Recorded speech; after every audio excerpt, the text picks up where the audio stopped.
In this After Effects tutorial, we will be creating this 3D text animation that you see on the screen. Let's go! Here we are inside of After Effects. We create a new composition. We'll be using the settings, click OK, and we'll right click, go to New, Solid. This is the color that we are going to be using for our background. We can change the name of it to BG, and we can lock this. We probably won't need it anymore.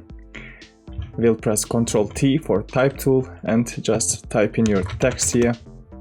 So this is the font I'm using, and the extra settings are shown here. I'll select everything by pressing Ctrl A and then press Ctrl Alt Home, Ctrl Home to center this to the screen. Press Y, or just go here, select pen behind tool and just move the anchor point to bottom left. Now we can turn this into a 3D layer by clicking on this. Press R for rotation settings and then just rotate the X value to about -60. Do the same for Z rotation, keep it at -35.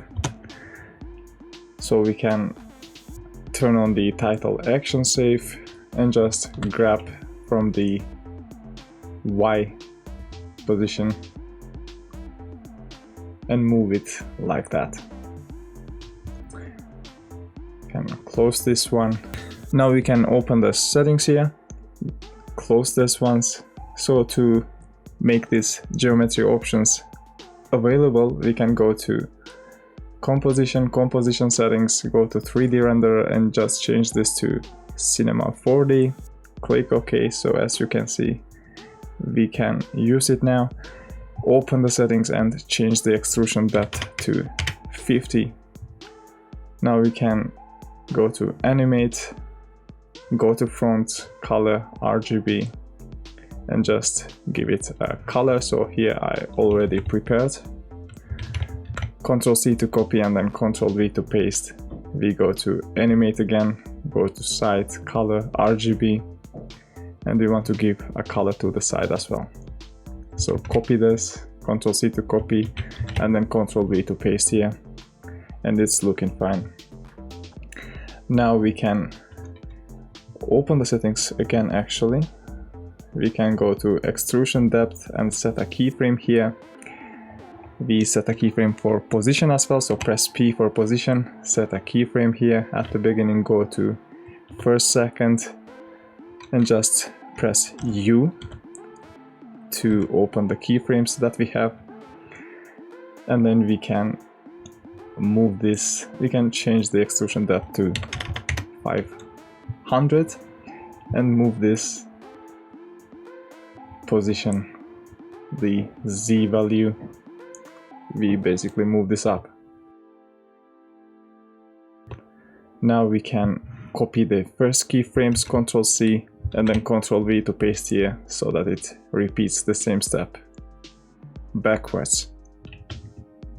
Now we want to make separate layers for each of these letters. So we close the settings here, Ctrl D to duplicate this, and we can right click for this one and choose guide layer, and we can lock this one.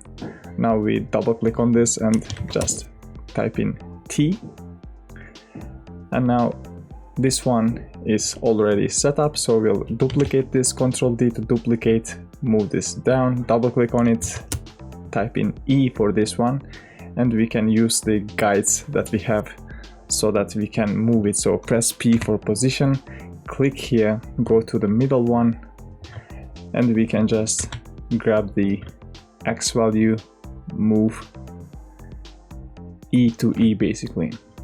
So we move it here and do the same for the rest.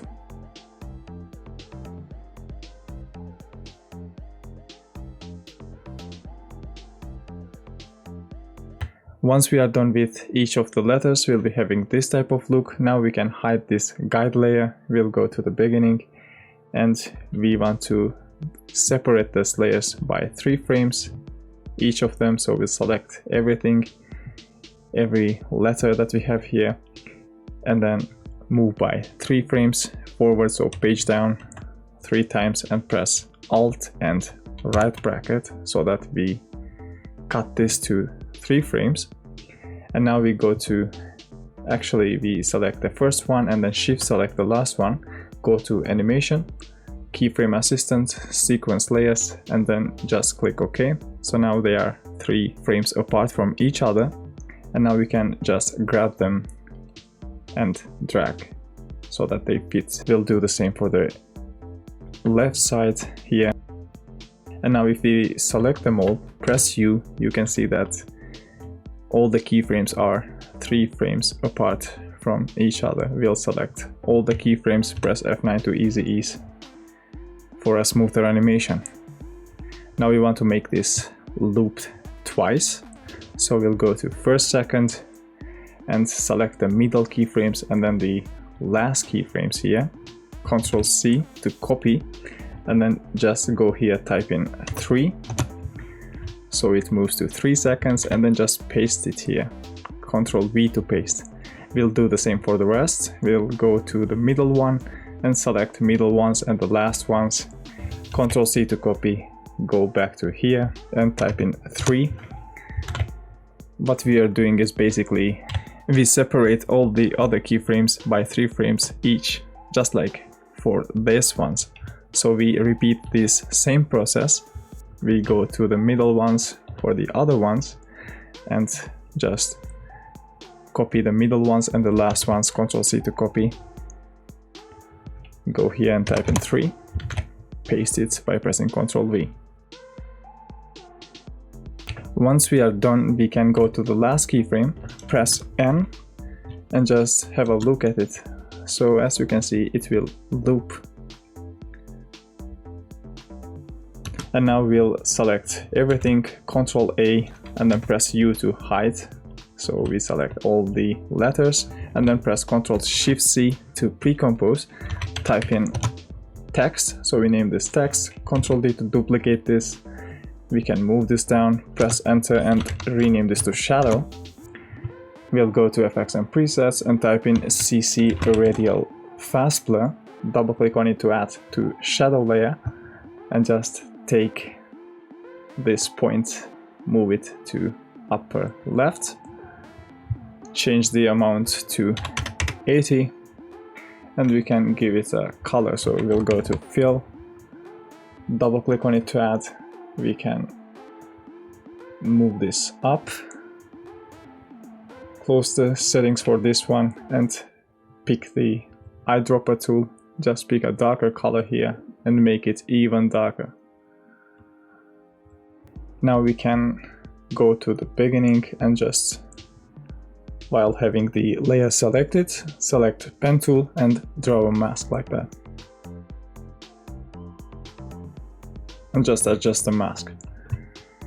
So we'll see what it looks like here. You can adjust the mask anytime you want. And if it's too harsh, you can of course press T and reduce the opacity. That should be it for this one, so let's have a look. Thanks for watching. Take care.